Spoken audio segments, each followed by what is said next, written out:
Pengawal mobil dinas Sekretaris Pemprov Sulsel yang bunyikan sirena viral di media sosial. Mobil milik Satpol PP tersebut akhirnya ditilang polisi.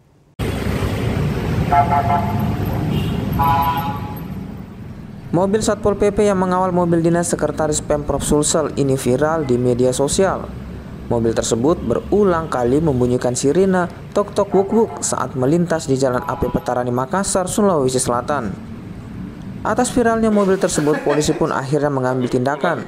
Polisi memberikan sanksi tilang pada mobil Satpol PP yang membunyikan sirene di jalan.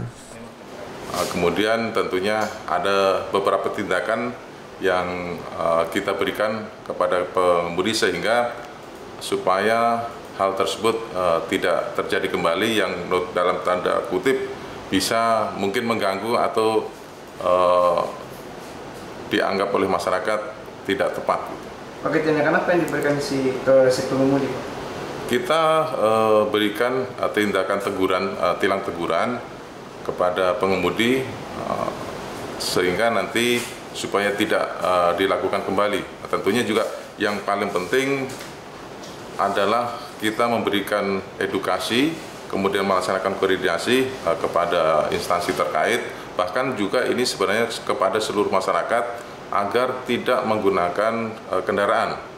Ataupun kalau memang salah satu petugas termasuk dari kepolisian menggunakan itu, tetapi kita selektif prioritas sesuai dengan ketentuan yang ada.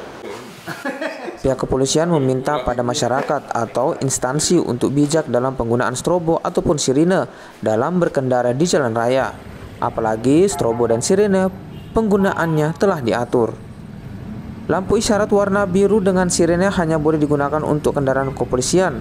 Sementara lampu merah dengan sirene untuk kendaraan tahanan, pengawal TNI, pemadam kebakaran, palang merah, ambulans, hingga mobil jenazah. Rama Pratama, Kompas TV Makassar, Sulawesi Selatan.